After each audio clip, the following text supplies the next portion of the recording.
நீங்க டியூட்டியில இருக்கிறப்போ வந்து உங்களுடைய முதல் கைது தான் வந்து ஆம்ஸ்ட்ராங் அவர்கள் அப்படி சொல்லியிருந்தீங்க. ஆம்ஸ்ட்ராங்கை கைது பண்ணது வந்து மிகப்பெரிய ஆளுமையை கைது செய்தது. மோகன்தாஸ் போய் அவர் கேட்கிறாரு, அவர் சொன்னாரு வாரண்ட் இருக்கா, எந்தெந்த சாட்சிகள் எனக்கு எதிராக சொன்னாங்களோ அதெல்லாம் சொல்லுங்க, வழக்கு விவரம் தெரிவிக்கணும், வாரண்ட் இருந்து எனக்கு கைது பண்ணலாம், இல்லைன்னா போயிட்டு வாங்க. மிஸ்டர் ஆம்ஸ்ட்ராங், நீங்கள் வந்து ரொம்ப பலம் பொருந்திய லீடர், மாயாவதி அம்மையாரோடு இருக்கிறீங்க, என்னங்க உங்களுக்கு பின்னாடி வந்து வழக்குரைஞர்கள் பின்னாடி எத்தனை பேர் இருக்கிறார்கள் என்பது எனக்கு தெரியும். அது கிட்டத்தட்ட இந்த விவாதம் வந்து ஒரு 2 மணி நேரம் எக்மோர் கோர்ட்லேருந்தும் உயர்நீதிமன்றத்திலேருந்தும் வழக்கறிஞர்கள் வந்துகிட்டே இருக்காங்க. காரில் வருது, பைக்கில் வராங்க, கூட்டமாக அந்த ஊர் ஜனங்களுக்கே இங்கே இந்த ஹோட்டலுக்குள்ளே என்ன நடக்குதுன்னு அந்த பகுதியை வந்து கலவரமாயிடும். தன்னை சுற்றி 50 வக்கீலுக்கு மேலே வந்துட்டாங்க, 100 வக்கீல் சேர்ந்து கொண்டு இருக்கிறார்கள். 100 வக்கீல் ஃப்ரேம் ஆனதுக்கப்புறம் அவர் அந்த கெட்டப்பை விட்டுட்டு எங்ககிட்ட அரெஸ்ட் ஆகி வர்றதுக்கு அவர் விரும்பலை. ஏன்னா ஆம்ஸ்ட்ராங்க்கும் அது மறக்க முடியாது. எது அவர் பார்க்குற திசையில் இருக்கிறவங்க 100 பேர் போலீஸ், நான் பார்க்குற திசையில் இருக்கிறவங்க 100 பேர்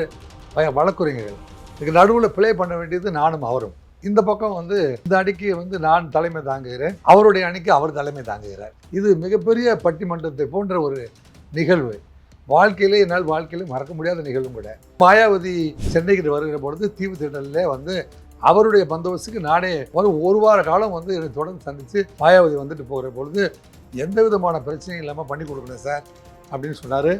அப்போ ஆம்ஸ்ட்ராங்கையும் அவருடைய நண்பர்களும் என்னை கூப்பிட்டு போய் is a best police officer, இவர் தான் வந்து 3 நாட்கள் இரவும் பகலாக இருந்து இப்படி ஒரு சிறப்பான பந்தோபஸ்து பண்ணார் அப்படின்னு அறிமுகப்படுத்தினார். அது ஒரு பெரிய பகைவராக இல்லாமல் அந்த நிலையை மறந்துட்டு அவங்க தலைவரை கூட்டிகிட்டு வரும்போது நாங்கள் பந்தோபஸ்து பண்ணி கொடுத்தோம் அப்படிங்கிறத தமிழ்நாடு காவல் இந்த பெஸ்ட்டு போலீஸுங்க அப்படிங்கிற மாதிரி சொன்னார். மாயாவதி அம்மையார் வந்து அப்படியே நெகிழ்வு அடைஞ்சு என் கையை பிடிச்சிட்டு, வணக்கமா. இப்போ ஆம்ஸ்ட்ராங் அவர்களுடைய கொடூர கொலை பற்றி நிறைய விஷயங்கள் வந்து நம்ம பேசிகிட்டு இருக்கோம். ஒவ்வொருத்தரும் வந்து ஒவ்வொரு விஷயம் சொல்கிறாங்க. ஒரு முன்னாள் காவல்துறை அதிகாரியாக வந்து நீங்கள் இந்த கேஸ் எப்படி சார் பார்க்குறீங்க? இந்த வழக்குமா கொலை அப்படிங்கிறது வந்து பொதுவானது. இருந்தாலும் இது வந்து கூலிக்கு கொலை செய்கிறவர்களால் செய்யப்பட்ட கொலை. ஸ்கெட்ச் போட்டு 10 பேரை முன்னாடி அனுப்பி வீட்டை சுற்றி கார்ட் பண்ணி, நாங்கள் தான் வந்து திருடங்களை பிடிக்க போகிற பொழுது முன்னாடியே வந்து மஃப்டியில் 2-3 கான்ஸ்டபிள்ஸ் அனுப்பி யாராவது வராங்களான்னு பார்த்துங்க, எஸ்கேப் வரானா பார்த்துங்க அப்படின்றது போலீஸோட மெத்தட். இது 10 பேரை வந்து கார்டு என்னை அனுப்பிட்டு ஏற்கனவே வந்து ஆட்டோக்காரனை ஒரு இன்ஃபர்மேஷன் செட் பண்ணி அவருடைய மூமெண்ட்ஸ் எல்லாம் ஒரு வாரமாக வாட்ச் பண்ணி வந்து 6 பேர் திடீர்னு வந்து ஜொமேட்டோ ட்ரெஸ்ஸு. இப்போ யார் ஜொமேட்டோ கொண்டு வந்தாலும் நமக்கு சந்தேகம் வந்துடும், இவன் உண்மையான ஜொமேட்டோ தானா, இவன் பெரிய குண்டாவை தூக்கிட்டு வரானா, இல்லை சட்டைக்குள்ளே ஏதாவது மறைச்சி வச்சுருக்கானா அப்படின்னு நாட்டு மக்கள் மத்தியில் அத்தனை பேருக்குமே ஜொமேட்டோவை கண்டாவே ஒரு பீதியை ஏற்படுத்துகிற அளவுக்கு நடந்த கொலை தான் இந்த கொலை. ஸோ இது வந்து இந்த மெத்தட் ஆஃப் ஆப்ரேஷன் வந்து ஆபத்தானது, ஆபத்து நிறைந்தது. அதாவது மனிதனுடைய வேல்யூ தெரியாமல் மனிதனுடைய தனிப்பட்ட பகைங்கிறது வேற, இதனால் எத்தனை மனித மனங்கள் துன்புறும். இது அந்த ஏரியாவே அஃபெக்ட் பண்ணிடும். இதை பார்க்கிற ஒரு மனசு என்ன துடிதுடிக்கும் என்னங்க, இது எவ்வளோ பெரிய பக்க விளைவுகளை ஏற்படுத்தும். அவர் நம்பி இருக்கிற குடும்பங்கள் என்ன ஆகும், அவர் நம்பியிருக்கிற மாணவர்கள், அவர் இலவச பாட புத்தகங்களாக வழங்கி கொண்டிருக்கிறாரு, ஒரு 200 பேரை படிக்க வைக்கிறான்னு சொல்கிறாங்களே, ஒரு 500 பேரை கல்லூரியில் சட்டக்கல்லூரியில் சேர்த்துருக்காரு. இவ்வளோ பெரிய செட்டப் என்ன ஆகும்னு தெரியாமல் ஏனோ தானோ என்று பணம் கிடைத்தால் சரி அல்லது எனக்கு பழி வாங்க வேண்டும் என்ற நோக்கம் இருக்கிறது, அந்த கதையை முடித்து விடுவேன் அப்படின்னு ஒரு முன்பின் யோசனை இல்லாமல் பண்ணுகின்ற கொலை. இதுக்கு பேர் வந்து கிட்டத்தட்ட வந்து கூலிக்கொலை அப்படின்னு சொல்லலாம், இல்லை ஆர்கனைஸ்டு மர்டர் ஆங்கிலத்தை சொல்லணும்னா. இந்த ஆர்கனைஸ்டு மர்டர் வந்து உனக்கும் எனக்கும் பகை இருந்தால் நான் வந்து உங்களை கொள்வது, அது என்னுடைய பங்காளிகள்லாம் சேர்ந்து வெட்டுறது, இப்போ எங்கள் ஜாதிக்காரங்களாம் சேர்ந்து உங்களை வெட்டுறது, அல்லது அது மாதிரி இருக்கிறது, அந்த கொலை வேறு. அது நேருக்கு நேராக நடக்கிற கொலைகள் எனக்கு பழி தீர்ப்பதற்கான கொலைகள். சடன் ப்ரொவொகேஷன் அப்படின்னு சொன்னால், நீ சொன்ன ஒரே வார்த்தையில் எனக்கு கோவம் வந்துருச்சு, அதனால் வந்து உங்களை கொலை பண்ணிட்டேன், ஒரே அடியில் கொண்டுட்டேன் அப்படிலாம். ஆனால் இது பொறுத்த வரைக்கும் இந்த மனிதன் நம்ம வந்து இருக்கவே கூடாது, இந்த மனிதன் இருந்தால் நம்மெல்லாம் வந்து எதிர்த்து வந்தால் ஆபத்து ஏற்படுத்திடுவார், அதனால் இந்த மனிதன் உயிரோடு இருக்கக்கூடாது, உயிரோடு முடிச்சிடணும் அப்படிங்கிறதுக்காக தலை கழுத்து அந்த போஸ்ட்மார்ட்டம் ரிப்போர்ட்லாம் பார்க்கவே வந்து மிகவும் கொடூரமான முறையில் வந்து தமிழ்நாட்டில் ஈவன் கொலைகள் கூட வந்து நடக்குதுன்னு கூட இருந்தால் கூட கொடூர கொலைகள் தமிழ்நாட்டில் நடக்கக்கூடாது அப்படின்னா தமிழக விலாசத்துக்கே வந்து இது ஒரு களங்கம் விளைவிக்கின்ற செயலாக நான் கருதுகிறேன். என்னங்க, இப்போ சென்னை கமிஷனருக்கு அல்லது சென்னை மாநகர காவல்துறைக்கு கூட இந்த மாதிரி ஸ்கெட்ச் கொலையெல்லாம் இங்கே நடக்கும் அப்படின்னா அப்புறம் காவல்துறைக்கு, மாநகர காவல்துறைக்கு என்ன வேல்யூ இருக்குது? அதனால் இது ஹியூமன் வேல்யூ மட்டும் இல்லாமல் சமூகத்துடைய வேல்யூ, இந்த நாட்டுடைய வேல்யூ, இந்த சென்னை மாநகர காவல்துறையுடைய வேல்யூ இவ்வளவுமே வந்து டீஃப்ரேம் பண்ணுறதா நான் கருதுகிறேன். இது போன்ற கொலைகள் பாருங்கள், 6 பேர் வர்றாங்க, சம்பவ இடத்துல முக்கியமாக கால், கழுத்து, தலை, கை இந்த இடங்களை மட்டும் வந்து அதாவது முரட்டுத்தனமாக மாட்டுக்கறி, பெரிய மீன்களை வெட்டுறதுக்கு பயன்படுத்தக்கூடிய கடுமையான ஆயுதங்கள், இந்த மாதிரியான ஆயுதங்களே வந்து தடை செய்யப்பட்டது. இது வந்து 27 ஆர்ம்ஸ் ஆக்ட் படி, ஆர்ம்ஸ் ஆக்ட்னு ஒரு சட்டம் இருக்குது. அதில் போட்டால் வந்து 3 மாதங்களுக்கு பெயிலே கிடைக்காது. அப்பேற்பட்ட சட்டப்படி வந்து தடை செய்யப்பட்ட ஆயுதங்கள் அந்த மாதிரி ஆயுதங்களை பொது இடங்களில் கொண்டு வந்து பயன்படுத்தி பட்டப்பகலில் வந்து பகிரங்கமாக வெட்டுறது அப்படிங்கிறதுலாம் வந்து இது ஏற்றுக்கொள்ள முடியாத ஒரு செயல். இது காவல்துறைக்கு ஒரு சவால், தமிழக முதல்வருக்கு ஒரு சவால். தமிழக முதல்வரை வந்து இன்றைக்கி இருக்கிற மாநில தலைவர்கள் அத்தனை பேருமே கண்டிக்கிற ஒரு நிகழ்வாக இது அமைஞ்சிருக்கு. நாட் ஒன்லி தமிழக முதல்வர், இந்தியாவில் இருக்கிற பாரதிய ஜனதா கட்சியினுடைய மாநில தலைவர்கள், என்னங்க இது பகுஜன் கமாச்சியுடைய மாநில தலைவர்கள் மற்றும் இருக்கிற இந்தியாவில் இருக்கிற அத்தனை தலைவர்களுமே வந்து ஒவ்வொரு நாளும் கண்டிப்புகளை தெரிவித்து அவ்வளோ பெரிய அதிர்வலையை ஏற்படுத்திய ஒரு கொலை தான் இந்த கொலை. ஸோ மீண்டும் நடைபெறக்கூடாத கொலை. இல்லைங்க, அவருடைய உடலை நல்லடக்கம் செய்ய அதன் பிறகு நடந்ததெல்லாம் வந்து ஒரே இரவில் வந்து 8 பேரை கைது செய்தார்கள். அதன் பிறகு 3 பேர், இப்போ கிட்டத்தட்ட 12-13 பேரை கைது செய்திருக்கிறார்கள். நடவடிக்கை எடுப்போம் என்று உறுதியளித்திருக்கிறார்கள். முதலமைச்சர் அவர்கள் வந்து இரங்கல் தெரிவித்திருக்கிறார்கள். முதலமைச்சர் மட்டுமல்ல, வந்து திரு திருமாவளவன், திரு செல்வ பெருந்தகை, திரு ராமதாஸ் அவர்கள், திரு ஜி.கே. வாசன் அவர்கள், இது போன்ற தொடர்ந்து அத்துணை தலைவர்களுமே இதுக்கு வந்து வருத்தம் தெரிவிக்காத தலைவர்களே இல்லை. அப்படின்னா தமிழ்நாட்டில் இருக்கிற அத்தனை தலைவர்களையுமே வருத்தம் தெரிவிக்க வைத்த ஒரு கொலை. இது முதல்வரையும் ஆளுகின்ற அரசையும் வந்து சற்று அசைத்து பார்த்திருக்கிறது என்று சொன்னால் அது மிகையாகாது. நீங்க டியூட்டியில இருக்கிறப்போ வந்து உங்களுடைய முதல் கைது தான் வந்து ஆம்ஸ்ட்ராங் அவர்கள் அப்படி சொல்லியிருந்தீங்க. அந்த சம்பவத்தை பத்தி சொல்லுங்க சார். எதுக்காக அவர் கைது செஞ்சீங்க? நான் வந்து முதல் கைது இல்லை, கைது நிறைய பேரை பண்ணியிருக்கான். ஆனால் ஆம்ஸ்ட்ராங்கை கைது பண்ணது வந்து மிகப்பெரிய ஆளுமையை கைது செய்தது. மிகப்பெரிய ஆளுமைகளை நிறைய பேரை கைது பண்ணியிருக்கோம். அப்போ அப்படி பார்த்தீங்கன்னா முன்னாள் ஹைகோர்ட்டினுடைய முன்னாள் மாநில தலைவர், ஹைகோர்ட் உயர்நீதிமன்றத்தினுடைய சேர்மன், அவரே நான் வந்து ஆந்திராவில் போய் மிகப்பெரிய கலவரத்துக்குள்ளே அவர் கைது பண்ணி சக்ஸஸ் பண்ணியிருக்கேன். அதுக்கு ஹைகோர்ட் கலவரத்தில் நடந்த கத்தி குத்து சம்பவம், அது போன்ற விஐபிகளில் கைது பண்ணதில் வந்து ஆம்ஸ்ட்ராங்கை கைது பண்ணது ஒரு குறிப்பிடத்தக்க ஒரு வரலாற்று நிகழ்வு கூட என்று சொல்லலாம். அவர் வந்து ஈஸியாக வந்து வழக்குகளில் யாரும் கைது செய்ததாக நான் பார்க்கலை. அவர் வந்து நாங்கள்லாம் வந்து 1990களில் தொடங்கும் பொழுதே அவர் வந்து மூர்த்தியார்கிட்ட பாடம் படிச்சுட்டு, பூவை மூர்த்தியார்கிட்ட பாடம் படிச்சுட்டு அவர் ஓரளவு மெச்சூர்டாகி ரங்கநாதன் பள்ளிக்கூடத்தில் வந்து சேர்ந்துட்டார். மூர்த்தியார் இறந்ததுக்கு பிறகு அவர் அந்த கட்சிக்கு தலைவராக பார்க்குறாரு. பூவையில் வந்து அவர் தலைவராக முடியலன்னொன்னே ரங்கநாதனுடைய பாசறையில் வந்து கிட்டத்தட்ட காங்கிரஸ் பாசறை, திமுக பாசறை, அந்த பாசறையில் ரங்கநாதன் கீழே இருக்கிறாரு. ரங்கநாதனோட பயணம் பண்ண முடியாத அல்லது அடுத்த பயணத்தை தொடங்கணும்னு முடிவு எடுக்கும்போது அவர் வந்து மாயாவதி அம்மையாரோட பயணம் பண்ணார். தேசிய தலைவரோட பயணம் பண்ணோடனே அவர் ஒரு ரிஃபைன்டு மேனாக தான் நாங்கள்லாம் பார்த்தோம். நாங்கள் பார்க்குற பொழுது அவர் போராட்டங்களை நடத்த வந்தது, மாணவர்களுக்கு உதவி செய்ய போகிறது, வக்கீல்களில் நிறைய பேர் வந்து தன்னை சுற்றி வைத்து கொள்கிறார், நிறைய பேர் வக்கீலை ஆக்குறாரு. அப்படி சில பேர் வந்து பெரிய பஞ்சாயத்துகள் அவங்களுக்குள்ள பிரச்சனை நடக்கும்போது எங்கள் பிரச்சனைக்கு நீங்கள் ஆதரவு கொடுங்கள், எங்கள் பிரச்சனைக்கு நீங்கள் ஆதரவு கொடுங்க அப்படின்னு மோதிட்டு போய் அவர்கிட்ட ஆதரவு கேட்பதும், அதை 2 பக்கத்தையும் விசாரித்து என்னங்க அவருக்கு வந்து அதுக்கு தீர்ப்பு வழங்குகிற பொழுது அவர்களே வந்து சில நன்கொடைகளை இவர்கிட்ட வழங்குவதற்கு வாய்ப்பு இருக்கும். அப்படியான சூழ்நிலைகளை தான் நாங்கள் பார்த்துருக்கோம் ஒழிய இவரை வந்து ஒரு ரவுடியாக பார்த்ததில்லை. அவர் வந்து நான் இருக்கும்போது நல்லா வளர்ச்சி அடைந்த ஒரு தலைவராக, உயர்நீதிமன்றத்தில் அவர் நடந்தாவே வந்து அவர் கூட 50 பேர் போகின்ற அளவிற்கு, அவர் அழைத்தால் 100 வக்கீல் வருவதற்கு, அவர் ஒரு திருமண நிகழ்வுக்கு வந்தால் கூட பார்த்திங்கன்னா எப்போ பார்த்தாலும் கிட்டத்தட்ட 50 பேர் அவரை சுற்றி வருவார்கள். ஸோ அந்த சூழ்நிலையில் நாங்கள்லாம் அவரை சந்திக்கிறோம். அப்படி சந்திக்கிற போது தான் வரலாற்றில் மிகப்பெரிய அதிர்வலை இதே போன்ற அதிர்வலையை உருவாக்கிய சட்டக்கல்லூரி கலவர வழக்கு, மாணவர்கள் வழக்கு, அம்பேத்கர் சட்டக்கல்லூரியில் நடந்த ஒரு கலவரம் சம்பந்தமாக ஏற்கனவே கைதிகள் எதிரிகள் வந்து சம்பவ இடத்தில் நேரடியாக இருந்தவர்களாம் கைது செய்யப்பட்டு விட்டார்கள். அந்த சம்பவத்திற்கு இவர் உதவி புரிந்ததாக சில சாட்சிகள் சொன்னதன் அடிப்படையில் இவர் மீதும் வழக்கு விசாரணைகளின் அடிப்படையில் எஃப்ஐஆரில் இவருடைய பேர் இல்லை என்றாலும் இவரை கைது செய்ய வேண்டிய சூழ்நிலை இருந்தது. அப்போ இவரை கைது செய்வதற்கு யாராலும் முடியவில்லை.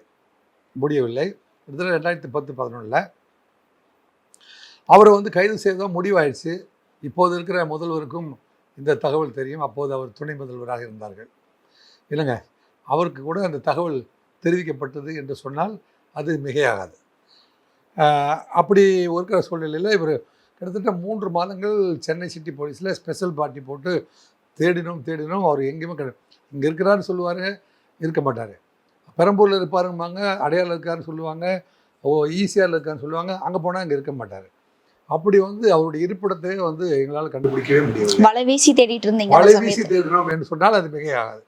அப்படி வலைவீசி தேடி கொண்டு இருக்கிற பொழுது ஒரு நாள் அவர் வந்து ஈகா தியேட்டருக்கு பின்னாடி இருக்கிற பெவர்லி ஹோட்டலில் வந்து ஒரு நண்பர்களோட ஒரு 4 பேரோட சாப்பிட்டுட்டு இருக்காரு அப்படிங்கிற தகவல் வந்து நுண்ணறிவு பிரிவின் மூலமாக எங்களுக்கு தகவல் கிடைச்சிச்சு. அப்போ வந்து சட்டக்கல்லூரியில் உதவி ஆணையராக இருந்த, இப்போது வந்து கடலூரில் வந்து இந்த விசச்சாராயத்துக்கு முன்பு ரிசைன் பண்ணிட்டு போயிட்டார் இல்லையா, மோகன்தாஸ் அப்படிங்கிற ஐபிஎஸ் ஆஃபீஸர், எஸ்பி, அவர் தான் சட்டக்கல்லூரியுடைய உதவி ஆணையர். கைது செய்ய வேண்டியவரும் அவர் தான். ஆனால் அவர் வந்து இந்த மாதிரி ஒரு தகவலும் அவருக்கு கிடைத்து விட்டது. நான் அப்போ வந்து ஹார்பருடைய அசிஸ்டன்ட் கமிஷனர். நான் வந்து அன்றைக்கி வந்து ஹார்பரில் இருக்கிற கடலோர காவல் நிலையத்தில் நான் ஒரு சிறப்பு விசாரணை செஞ்சிட்டு இருந்தேன். அப்போ இந்த தகவல் வருது. ஜேசி திரு சேஷசாய் அவர்கள் தான் வந்து joint commissioner north zone, DC Mister Pagalavan இருந்தார். அப்படி இருக்கிற சூழ்நிலையில் இவங்க வந்து என்னை வந்து மிகவும் நம்புவார்கள். எடுத்த காரியத்தை எதுவாக இருந்தாலும் முடிப்பதில் வந்து கைதேர்ந்தவர், இவர்கிட்ட கொடுத்தா எதாக இருந்தாலும் பண்ணிடுவார் அப்படின்னு அசைக்க முடியாத நம்பிக்கை இந்த அதிகாரிகளுக்கு என் மீது உண்டு. அந்த அடிப்படையில் வந்து மோகன்தாஸ் வந்து சம்பவ இடத்தை பார்த்த உடனே ராஜேந்திரன் சாரையும் வர சொல்லுங்கள், நான் ஸ்பாட்டுக்கு போகிறது அவ்வளோ அவரை சுற்றி ஃபோர்ஸ் இருக்கும் அப்படின்ட்டு மோகன்தாஸ் வந்து ஜாயின்ட் கமிஷனர்கிட்ட சொல்லிட்டார். ஜாயின்ட் கமிஷனர் உடனே என்னை வான் தந்தியில் அழைச்சி வாக்கியில் கூப்பிட்டு, ராஜேந்திரன் எங்கே இருக்கீங்க? சார், நான் கடலோர காவல் நிலையத்தில் விசாரணையில் இருக்கேன், உடனடியாக நீங்கள் பெவர்லி ஹோட்டலுக்கு போங்க. என்ன ஏதுன்னு எனக்கு தெரியல, பெவர்லி ஹோட்டலுக்கு போங்க, ஃபோனில் வாங்க. ஃபோனில் வந்தால் இது மாதிரி ஆம்ஸ்ட்ராங் வந்து அங்கே சாப்பிட்டுருக்காரு. அவர் சாதாரண தலைவர் இல்லை, வட சென்னையில் கொஞ்சம் பணம் பொருந்தியவர். அவர் வந்து வழக்குரைஞர்கள் கூட்டம் அவருக்கு அதிகம். எனவே அவரை வந்து ஒரு பிரச்சனை இல்லாத முறையில் அவரை கைது செய்யணும் அப்படிங்கிறத தகவலை ஃபோனில் சொல்லிட்டார். இப்போ நாங்கள் போகிறதுக்குள்ளே ஒரு 10 போலீஸ் கொடுத்தாச்சு, அசீஸ் பண்ணியாச்சு. மோகன்தாஸ் போய் அவர் கேட்குறாரு. அவர் சொன்னார், வாரண்ட் இருக்கா, எந்தெந்த சாட்சிகள் எனக்கு எதிராக சொன்னாங்களோ அதெல்லாம் சொல்லுங்கள், வழக்கு விவரம் தெரிவிக்கணும், வாரண்ட் இருந்தால் எனக்கு கைது பண்ணலாம், இல்லைன்னா போயிட்டு வாங்க, நான் வந்து ஆன்டிசிபேட்டரி பில். ஏன்னா அவர் வழக்கறிஞர், அவர் வந்து அங்கேயே வந்து என்னை கைது செய்ய வேண்டும் என்றால் வந்து கேஸ் டைரியை கொடுங்க, அல்லது கேஸ் டைரியில் எங்கே வந்து என் பெயர் எழுதப்பட்டிருக்கிறது, யார் எனக்கு எதிராக சாட்சிகள் சொன்னார்கள், அது எனக்கு எதிராக நீங்கள் கோர்ட்டில் கொடுத்து வாரண்ட் வாங்கியிருக்கீங்களா, இத்தனை கேள்விகளுக்கும் பதில் சொல்ல முடியல. பதில் சொல்ல முடியாமல் அப்புறம் நான் ஸ்பாட்டுக்கு போயாச்சு. ஸ்பாட்டுக்கு போயிட்டு, மிஸ்டர் ஆம்ஸ்டாங், நீங்கள் வந்து ரொம்ப பலம் பொருந்திய லீடர், மாயாவதி அம்மையாரோடு இருக்கிறீங்க, என்னங்க உங்கள் பின்னாடி வந்து வழக்குரைஞர்கள் பின்னாடி எத்தனை பேர் இருக்கிறார்கள் என்பது எனக்கு தெரியும், இதில் வந்து நீங்கள் கைது ஆகிறது தான் சரியாக இருக்கும். அதெல்லாம் முடியாது சார். அது கிட்டத்தட்ட இந்த விவாதம் வந்து ஒரு 2 மணி நேரம், ஒரு ஹோட்டலுக்குள்ளே 2 மணி நேரம். அதுக்குள்ளே அவர் வந்து சிறுசாக ஒரு ஃபோன் பண்ணிக்கிறேன்னு ஒரு ஃபோன் பண்ணியிருக்காரு. எக்மோர் கோர்ட்லேருந்தும் உயர்நீதிமன்றத்திலேருந்தும் வழக்கறிஞர்கள் வந்துகிட்டே இருக்காங்க. காரில் வருது, பைக்கில் வராங்க, கூட்டமாக அந்த ஊர் ஜனங்களுக்கே இந்த ஹோட்டலுக்குள்ளே என்ன நடக்குதுன்னு அந்த பகுதியை வந்து கலவரம் ஆயிடுச்சு. அப்போ வழக்குரைஞர்கள் அத்தனை பேர் வந்தவங்களும் புறமே அப்படியே வந்து அவர் பக்கம் உட்கார்றாங்க. இந்த பக்கம் வந்து இந்த அணிக்கு வந்து நான் தலைமை தாங்குகிறேன், அவருடைய அணிக்கு அவர் தலைமை தாங்குகிறார். இது மிகப்பெரிய பட்டிமன்றத்தை போன்ற ஒரு நிகழ்வு. வாழ்க்கையிலே மறக்க முடியாத நிகழ்வும் கூட. இப்போ சார் கைது பண்ணுனா வாரண்ட் கொண்டு வாங்க சார்னு எல்லா வக்கீலும் கத்துறாங்க. நாங்கள் சொல்கிறோம் சார் கடைசியாக இந்த கலவரப்படுத்து சார் நாங்கள் வந்து எஃப்ஐஆரில் கேஸ் டைரி வீட்டில் இருக்குது, எல்லா ஊருக்கும் கேஸ் டைரி எடுத்துகிட்டு போக முடியாது சார். கேஸ் டைரியில் இந்த இதில் அரெஸ்ட் நீங்கள் ஸ்டேஷனுக்கு வாங்க, நாங்கள் காரணத்தை காட்டுறோம், எல்லா இடத்துலையும் கட்டு கொண்டு போய் அரெஸ்ட் பண்ண முடியும் அப்படின்னு ஒரு ஆர்குமெண்ட். அப்போது வந்து மிஸ்டர் ஆம்ஸ்டாங் உங்கள்கிட்ட நான் வந்து தனியாக பேசுகிறேன் வாங்கன்னா, அவங்க டீம் அப்படியே பின்னாடி அந்த பக்கம் இருக்காங்க, இந்த பக்கம் என்னுடைய போலீஸ் டீம் இங்கே இருக்குது. அவர்கிட்ட சொன்னேன் நான், இந்த மாதிரி சார் நீங்கள் வந்து ஒரு வழக்குரைஞர், ஓரளவு நுணுக்கமான சட்ட அறிவு இருந்தவர். There are certain cases in which police officer can arrest and accused without warrant. Warrant இல்லாமல் சில வழக்குகளில் நேரடியாகவே காவல்துறை அதிகாரி கைது செய்யலாம். நீங்கள் எதிரியாக என் வழக்கில் காட்டப்பட்டிருக்கிற பொழுது உங்களை நேரில் நான் கண்டுவிட்டேன் என்றால் உங்களை வந்து இந்த காரணம் இருக்கிறது என்று சொல்லி உங்களை கைது செய்யலாம். ஆனால் பெட்டி வழக்குகள் ஸ்மால் கேசஸ் இருக்குது பார்த்தீங்களா, அந்த மாதிரியான கேஸாக இருந்ததுன்னா கோர்ட்டில் கொடுத்து வாரண்ட் வாங்கி தான் உங்களை அரெஸ்ட் பண்ண முடியும். எதெல்லாம் வந்து police officer can arrest without warrant and with warrant அப்படிங்கிறது உங்களுக்கே தெளிவாக தெரியும் அப்படின்னு சட்டம் புரிகின்ற அளவுக்கு அந்த சூழ்நிலையில் நான் எடுத்து சொன்னேன். எடுத்து சொல்கிற போது அவர் மைண்ட் வைஸ் வந்து கன்வின்ஸ் ஆகிட்டார். இருந்தாலும் தன்னை சுற்றி 50 வக்கீலுக்கு மேலே வந்துட்டாங்க, 100 வக்கீல் சேர்ந்து கொண்டு இருக்கிறார்கள். 100 வக்கீல் ஃப்ரேம் ஆனதுக்கப்புறம் அவர் அந்த அந்த கெட்டப்பை விட்டுட்டு எங்ககிட்ட அரெஸ்ட் ஆகி வர்றதுக்கு அவர் விரும்பலை. ஸோ இப்போ நாங்கள் என்ன செஞ்சோன்னா, வேறு வழி இல்லை, நான் என்ன சொன்னேன், சார் இன்னும் கொஞ்சம் ஸ்ட்ரென்த் வேணும். அவங்க 100 பேரோட நான் கேட்ட ஸ்ட்ரென்த்தெல்லாம் ஜாயின்ட் கமிஷனர் அனுப்பிட்டார். எங்கள் பக்கம் 100 போலீஸ் வந்துட்டு. ஸோ இப்போ நடுவில் என்ன செய்கிறாருன்னா, ஹோட்டல் மேனேஜர் வந்து 2 பேரும் கை கூப்பி எப்படி நிற்கிறாங்க, ஏன்னா அத்தனையுமே கண்ணாடிகளால் செய்தது. அசைஞ்சு திமிரிட்டிங்கன்னா அத்தனை கண்ணாடி கொட்டி செதறி போகும், பேசு பொருளாக மாறிடும். சார் எங்கள் ஹோட்டல் பேரே போயிடும் சார், தயவு செஞ்சு கொஞ்சம் அமைதியாக பண்ணுங்கள் அப்படின்னு சொல்கிற மிகப்பெரிய ஒரு நிகழ்வு தான் அது. நிகழ்வு 100 வக்கீல்களை வந்து நேரடியாக எதிர்கொள்வதுங்கிறது சாதாரண விஷயமா? இந்த எக்மோர் வக்கீலையும் இந்த உயர்நீதிமன்ற வழக்குரைஞர்களும் நேருக்கு நேர் ஃபீல்டில் சந்திக்கிறது அப்படிங்கிறது ஒரு சாதாரண நிகழ்வு அல்ல. உங்களோட சர்வீஸ்ல ஒரு மறக்க முடியாத விஷயம். ஏன் ஆம்ஸ்டாங்க்கும் அது மறக்க முடியாத விஷயம். எது அவர் பார்க்கிற திசையில் இருக்கிறவங்க 100 பேர் போலீஸு, நான் பார்க்கிற திசையில் இருக்கிறவங்க 100 பேர் வழக்குரைஞர்கள். இதுக்கு நடுவில் ப்ளே பண்ண வேண்டியது நானும் அவரும்.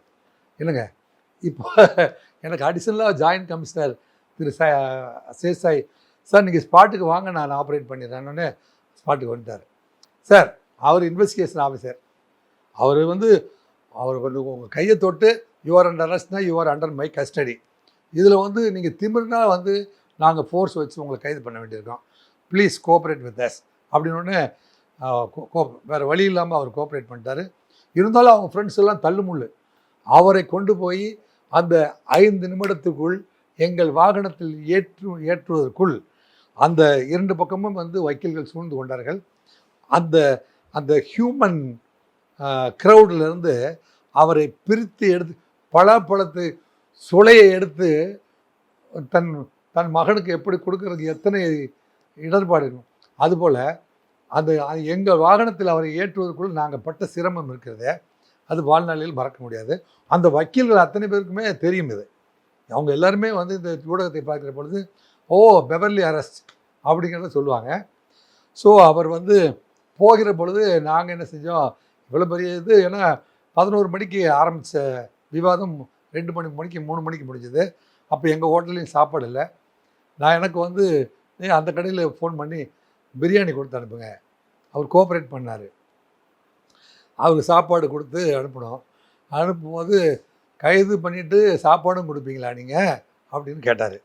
இல்லை சார், பழக இனிமை, பணியில் நேர்மை, அதுதான் எங்கள் தொழில். என்ன அவர் புன்னகையோடு அவர் கோஆப்ரேட் பண்ணிட்டார். அவர் கைது செய்து நீதிமன்றத்தின் முன்பு ஆஜர்படுத்தி அதன் பிறகு அவர் பிணையில் வந்தார். அப்புறம் மறுபடியும் சந்திக்கிற பொழுது, சார் என்னை அவ்வளோ கஷ்டப்பட்டு கைது பண்ணி எந்த சாட்சிகளும் சொல்லவில்லை, நான் நிரபராதி என்று கேஸ்லேருந்து வெளியில் ஒன்று தெரியுமா அப்படின்னு தோணும். சார் அந்த சூழ்நிலையில் கைது செய்ய வேண்டியது எங்களுக்கு கடமை, நீதிமன்றத்தின் முன்பு ஆஜர்படுத்த வேண்டியதும் எங்கள் கடமை. நீங்கள் செல்ஃப் டிஃபென்ஸ் பண்ணுறது உங்களுக்கு கொடுத்துருக்கிற வாய்ப்பு. நீங்கள் வெற்றி பெற்றால் அது உங்களுக்கு வெற்றி, எங்களுக்கு அது பெரிய தோல்வியும் இல்லை. நாங்களும் வெற்றி அடைந்தோம், நீங்களும் வெற்றி அடைந்தீர்கள் அப்படின்னு சொல்லி முடித்தோன்னு வைங்களேன். அதன் பிறகு மாயாவதி சென்னைக்கு வருகிற பொழுது தீவு திடலில் வந்து அவருடைய பந்தோபஸ்துக்கு நானே ஒரு வார காலம் வந்து என்னை தொடர்ந்து சந்தித்து மாயாவதி வந்துட்டு போகிற பொழுது எந்த விதமான பிரச்சனையும் இல்லாமல் பண்ணி கொடுக்கணும் சார் அப்படின்னு சொன்னார். கிட்டத்தட்ட 3-4 நாட்கள் தீவு திடல்லே தங்கி மாயாவதி அம்மையார் ரிசீவ் பண்ணி அவர் உட்கார்ற ஸ்டேஜ் ரொம்ப பிரமாண்டமாக ஏற்பாடு பண்ணியிருந்தார். அந்த ஸ்டேஜில் மாயாவதி அம்மையார் உட்கார்றதுக்கு அந்த உயரம் அவங்களுக்கு ஈக்குவலாக எப்படி அவங்க உயரத்துக்கு தகுந்த அவங்க கொஞ்சம் சற்று உயரம் குறைவாக இருப்பாங்க. மற்ற வந்த தலைவர்கள்லாம் என்னென்ன உயரத்தில் இருக்காங்க அந்த உயரத்துக்கு ஏற்றபடி நாற்காலிகளை செட் பண்ணி அது ஆசாரிகளை கூப்பிட்டு வந்து அதெல்லாம் வந்து பலகையிலே அடித்து அசைவுகள் இல்லாமல் ஸ்டெபிலிட்டி சர்டிஃபிகேட் வாங்கி எலக்ட்ரிசிட்டி ஸ்டெபிலிட்டி சர்டிஃபிகேட் வாங்கி டபுள் பேரிகேடிங் சிஸ்டம் போட்டு பிளாக் கேட்ஸ் கொடுத்து இவ்வளவும் கொடுத்து சக்ஸஸ்ஃபுல்லாக வந்து நான் பண்ணி அவரை அனுப்பும் பொழுது மாயாவதி இவ்வளவு அழகாக பந்தோஸ் பண்ணுறாங்களே தமிழ்நாடு போலீஸ் அப்படின்னு கேட்குறாங்க. அப்போ ஆம்ஸ்டாங்கையும் அவருடைய நண்பர்களும் என்னை கூப்பிட்டு போய் is a best police officer, இவர் தான் வந்து 3 நாட்கள் இரவும் பகலாக இருந்து இப்படி ஒரு சிறப்பான பந்தோபஸ்து பண்ணார் அப்படின்னு அறிமுகப்படுத்தினார். ஸோ அது ஒரு பெரிய பகைவராக இல்லாமல் அந்த நிலையை மறந்துட்டு அவங்க தலைவரை கூட்டிகிட்டு வரும்போது நாங்கள் பந்தோபஸ்து பண்ணி கொடுத்தோம் அப்படிங்கிறத தமிழ்நாடு காவல் இந்த பெஸ்ட்டு போலீஸுங்க அப்படிங்கிற மாதிரி சொன்னார். மாயாவதி அம்மையார் வந்து அப்படியே நெகிழ்வடைஞ்சு என் கையை பிடிச்சிட்டு, பிரதர் 3 மணி நேரம் நடந்த நிகழ்ச்சியை இவ்வளோ அழகாக பண்ணி கொடுத்துருக்கீங்க. நீங்கள் யூபிக்கோ டெல்லிக்கோ வரும்போது நீங்கள் வரும்போது நடந்த நிகழ்வுக்கு நான் தான் பந்தோபஸ்து ஆஃபீஸர்னு சொல்லணும், இதுக்கு நான் உங்களுக்கு ஒரு ட்ரீட் கொடுக்கணும் அப்படின்னு சொல்லிட்டு போனாங்க. இது வாழ்க்கையில் மறக்க முடியாத 2 நிகழ்வுகள் அவர்கிட்ட நடந்திருக்கு. அதன் பிறகு வருகிற இங்கே சென்னைக்கு வருகிற நாங்கள் போகிற திருமணத்திற்கு ஈவன் அவருக்கு போலீஸ் ஆஃபீஸர்ஸே அசிஸ்டன்ட் கமிஷனர்ஸே நிறைய பேர் அவருக்கு ஃப்ரெண்ட் இருக்காங்க, எஸ்பிஸ் ஃப்ரெண்ட் இருக்காங்க, அவருக்கு உயர் அதிகாரிகளே சில போலீஸ் ஆஃபீஸர்லாம் அவருக்கு நேரடி தொடர்பில் இருந்திருக்காங்க அப்படிங்கிறது எனக்கு தெரியும். அவங்களெல்லாம் பார்க்க வந்து அவங்க வீட்டு திருமணத்துக்குலாம் அவர் வந்திருக்காரு. அப்படி கிட்ட வந்து என்ன சார் எப்படி இருக்கீங்க வணக்கம் அப்படின்னு சொல்லிட்டு போவார். ஸோ அந்தளவுக்கு நேரடியாக எனக்கு அறிமுகமான ஒருவர். அவர் வந்து அவரை பார்க்கிற வேலை வந்து சமூக பணியாக இருந்த போதும் மிகப்பெரிய அரசியல்வாதியாக இருந்த போதும் எங்களை போன்ற அதிகாரிகளை பார்க்கிற பொழுது மிகவும் கண்ணியமான முறையிலும் நாகரிகமான முறையிலும் உரிய மரியாதை கொடுப்பவராகவும் அவர் இருந்துட்டு இருந்தார். எனவே அவருடைய இழப்பு வந்து அந்த சமுதாயத்திற்கு, அவர் சார்ந்த சமுதாயத்துக்கு ஒரு பேர் இழப்பாக தெரிகிறது. எனவே வந்து திருமதி செல்வி மாயாவதி அவர்கள் இந்த இழப்பு வந்து தலித் மக்களுக்கு, தலித் சமூகத்துக்கே ஏற்பட்ட பேரிழப்பாய் நான் கருதுகிறேன் அப்படிங்கிற வார்த்தையை பதிவு பண்ணியிருக்காங்க. அந்த இடத்துக்கு வந்தவங்க செல்வ பெருந்தகை, திருமாவளவன் போன்றவர்கள்லாம் வந்து உண்மை குற்றவாளி கைது செய்யப்படவில்லை, தலித் லீடர்ஸ்க்கு தமிழ்நாட்டில் வந்து பாதுகாப்பு இல்லை போன்ற பரவலான செய்திகள் இன்று நாட்டையே கொந்தளிக்க வைக்கிறது. எல்லாருக்குமே இருக்கிற ஒரு கேள்வி என்னன்னா, ஆம்ஸ்டாங் அவர்கள் வந்து ஒரு அரசியல் கட்சி தலைவரா, இல்லை ஒரு கட்ட பஞ்சாயத்து பண்றவரா, இல்லை ஒரு வழக்கறிஞரா அப்படின்ற ஒரு கேள்வி இருக்கு. இந்த கேள்விக்கு என்ன பதில் சார்? கட்ட பஞ்சாயத்துனா என்னம்மா? ஏதாவது கட்ட பஞ்சாயத்து உங்களுக்கு ஏதாவது தெரியுமா? இல்லை சொல்றாங்க சார், அந்த மக்களே சொல்றாங்களே. கட்ட பஞ்சாயத்து அப்படிங்கிறது வந்து இப்போது நான் பாதிக்கப்படுறேன்னு வைங்களேன் சார், என்னை வந்து போலீஸ் ஸ்டேஷனில் போனாலும் கேஸ் எடுக்கலை, எங்கள் சொந்தக்காரங்களும் எனக்கு பாதுகாப்பு கொடுக்கல, எப்படியாவது நீங்கள் காப்பாற்றுங்கன்னு ஒருத்தர் அடைக்கலம் வந்துடுறாரு உங்ககிட்ட. அப்போ எதிரடியை கூப்பிட்டு, டே ஏன்டா அவன் அடிக்கிற, இவன் அடித்தா நான் நிற்பேன்னு சொல்கிறாங்க இல்லையா, நான் நிற்பேன், அதுக்கு பேர் தான் கட்ட பஞ்சாயத்து. என்னங்க இப்படி இவராக வாலண்டியராக போகாமல், இவராக வாலண்டியராக போய் எங்கெல்லாம் சண்டை நடக்குது அது வந்து இந்த கவுன்சிலர்ஸ் எல்லாம் பண்ணுவாங்க. எந்த ஊரில் சண்டை நடந்தாலும் போய் நின்று 2 பக்கமும் சேர்த்து இந்த போலீஸ் ஸ்டேஷனுக்கு முன்னாடி ஒரு புரோக்கர் நிற்பான். அவனுக்கெல்லாம் பார்த்தீங்கன்னா, இப்போ அவங்க வீட்டுக்காரர் அடிச்சிட்டாரா, அவர் ஒரு உள்ளே போட்டுடலாமா அப்படின்னு, இங்கே 200 அங்கே 200 அந்த மாதிரி விஷயங்கள் இல்லை. இவர் பண்ணிகிட்டு இருந்ததான் நான் எனக்கு கிடைச்ச தகவல் எல்லாம் ஒரு நிலப்பிரச்சனை அல்லது அது ஃபினான்ஸ் சம்மந்தமான பிரச்சனைகள் அல்லது ரியல் எஸ்டேட் பிரச்சனைகள் போன்றவர்கள் 2 பிரிவுகளுக்கு சண்டை வந்துச்சுன்னா, தனக்கு பாதுகாப்பு வேண்டி வருகிற பார்ட்டிக்கு நியாயம் கிடைக்கிற வகையில் 2 பேரையும் கூப்பிட்டு பஞ்சாயத்துகள் பண்ணியிருக்கிறார் அப்படிங்கிற மாதிரி கேள்விப்படுகிறேன். அது மாதிரி பஞ்சாயத்துகள் பண்ணுறத அதை டீல் பண்ணுறதுக்கான சந்தர்ப்பம் எனக்கு அமையவில்லை. இந்த வழக்கு ரீதியா வந்து காவல்துறைக்கும் உளவுத்துறைக்கும் ஒரு முரண்பாடுகள் இருக்கு அப்படின்னு சொல்றாங்களே சார். காவல்துறைக்கும் உளவுத்துறைக்கும் முரண்பாடு அப்படின்னு சொல்ல முடியாததை, உளவுத்துறை பல்வேறு செய்திகளை சேகரிக்க தவறியுள்ளது அல்லது பல்வேறு தகவல்களை முதல்வருக்கு தெரிவிக்கவில்லை அல்லது பல்வேறு தகவலை உரிய நேரத்தில் தெரிவித்து அவர் உயிரை பாதுகாக்கவில்லை. இது வந்து சிஸ்டம் ரிப்பேர். இது வந்து இப்போ எங்களுக்கு அந்த மாதிரி தகவலே வரல அப்படின்னு முன்னாள் கமிஷனர் சொல்கிறாரு, சஞ்சீப் ராத்தோர் சொல்கிறாரு. ஆனால் பெரம்பூர் போலீஸ் ஸ்டேஷனில் என்ன சொல்கிறாங்கன்னா, நாங்கள் ஏற்கனவே 3 தடவை வார்ன் பண்ணியிருக்கோம். ரைட்டு. இதில் முரண்பாடுகள் நீங்கள் சொல்கிறது எப்படி வருதுன்னா, இப்போ வந்து அவர் கொலை செய்த அன்னைக்கு இரவே 8 பேர் கைது பண்ணிட்டாங்க. அப்படின்னா பகையாளி யார், பகை என்ன இருந்ததுங்கிறது அன்றைக்கு இரவே செய்ய முடியும். அப்படின்னா இது கொலை ஏற்படுகின்ற அளவுக்கு, ஒரு கொடூர கொலை ஏற்படுகின்ற அளவுக்கு பகை அப்படிங்கிறத கணிப்பதற்கு அந்த சிஐடி டிபார்ட்மெண்ட், இன்டெலிஜென்ஸ் டிபார்ட்மெண்ட் தவறிவிட்டது. ஏன்னா அவன் வந்து ஒரு மாதமாக பிளான் பண்ணிகிட்ருக்கான். யார்? அந்த ஆற்காடு சுரேஷுடைய தம்பி. என்னங்க, தம்பி 1 மாதமாக பிளான் பண்ணியிருக்கான். ஒரு 10 நாளாக வந்து அங்கே ஒரு ஆட்டோக்காரனை இன்ஃபார்மெண்ட்டாக வச்சுக்கிட்டு அந்த இடத்துக்கு போயிட்டு வந்துட்டுருக்கான். என்னங்க, போயிட்டு வந்துட்டுருக்கான்.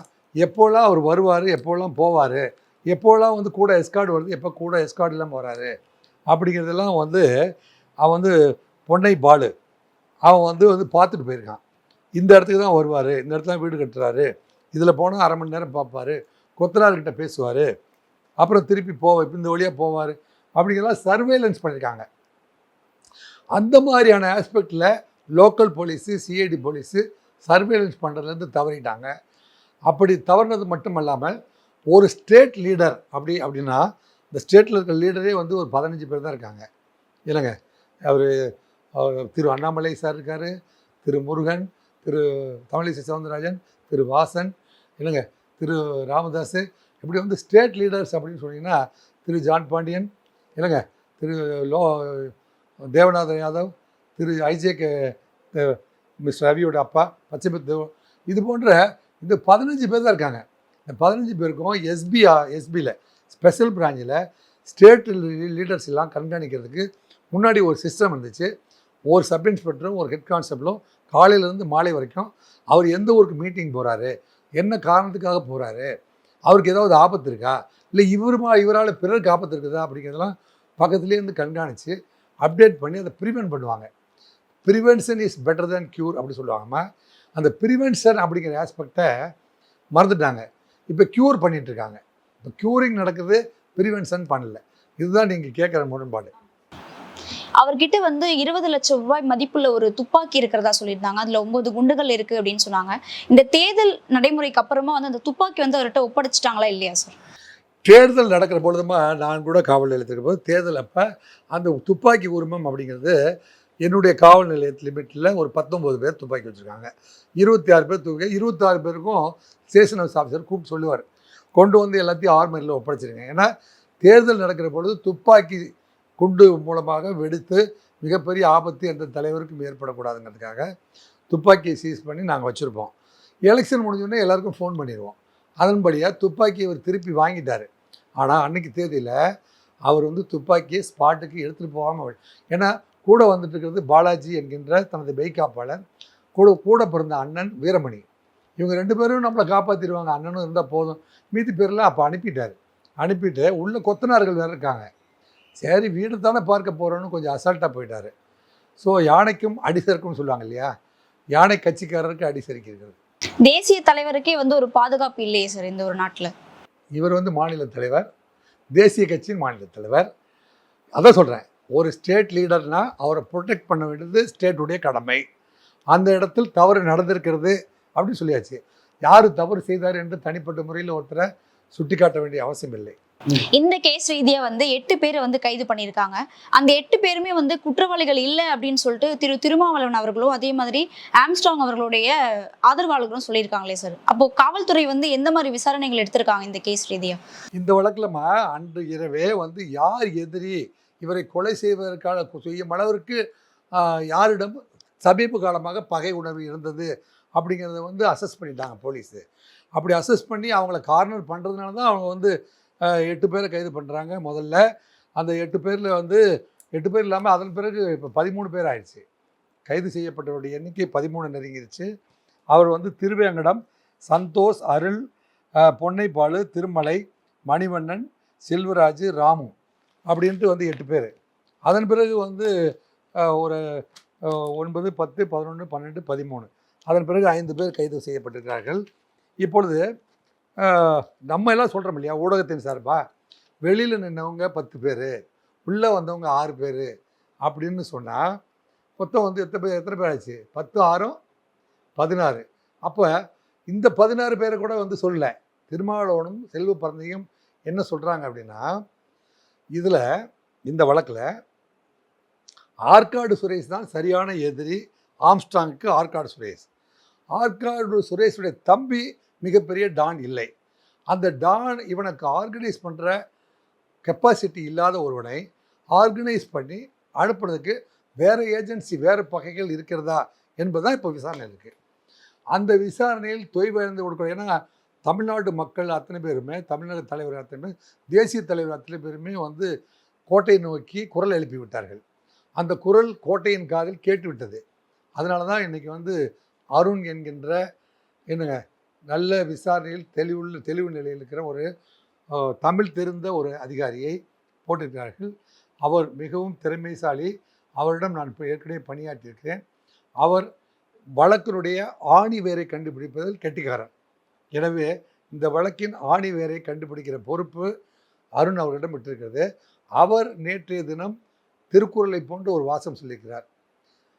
அவர்களெல்லாம் வந்து இந்த ஆணவ கொலையை ஒழிப்பதற்கு, இந்த போதைப் பொருள்களை வந்து ஒழிப்பதற்கு அவர்கள் எந்த மொழி புரியுமோ அந்த மொழியில் நான் பேசுவேன், இவைகளை ஒழிப்பதே எனக்கு முதல் வேலை என்று உறுதியளிக்கிறார். அந்த உறுதியளிப்பு நமக்கெல்லாம் ஒரு மன திருப்தியை கொடுத்திருந்தாலும் அந்த குடும்பத்திற்கான சரியான ஆறுதலை யாருமே கொடுக்க முடியாது. ஈவன் எங்களை போன்றவர்கள் கூட அந்த மனத்தாபத்திலிருந்து வெளிவர முடியவில்லை.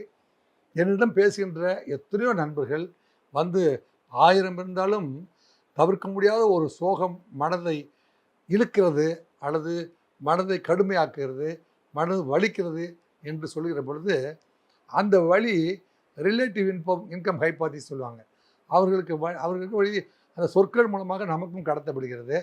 நமது சமூகத்தில் என்னங்க நாகரிகமிக்க சமூகத்தில் சங்க இலக்கிய காலத்திலிருந்து இதுவரையிலுமே வந்து தொன்மை நாகரிகம் படைத்த என்னங்க அமைதி பூங்காவாக இருக்கின்ற தமிழ்நாட்டில் சென்னை மாநகர உலகத்திலே வந்து சிறந்த காவல்துறை என்று பெயர் பெற்றிருக்கிற நாமத்தில் 55% மாணவர்கள் கல்வி கற்றுக்கொண்டிருக்கிறார்கள். இந்தியாவிலே வந்து கல்வி கற்றோர் மாதிரி பட்டதாரிகள் அதிகமாக இருக்கிற, பகுத்தறிவு மிக்கவர்கள் அதிகமாக இருக்கிற என்னங்க மாநிலமாக விளங்கி கொண்டிருக்கிற தமிழகத்தில் இது போன்ற கரை படிமானால் ஒரு மிகப்பெரிய பட்டு வேஷ்டியில் 4 கரை விழுந்தால் அந்த பட்டு வேஷ்டி மதிக்கப்படுமா என்கின்ற அளவிற்கு இந்த தமிழ்நாடு அரசு என்கின்ற ஒரு பட்டு வேஷ்டியில் பறந்த கரையை வந்து நீக்குவதற்காக, அந்த களங்கத்தை நீக்குவதற்காக வந்த அருண் அவர்களை வரவேற்போம்.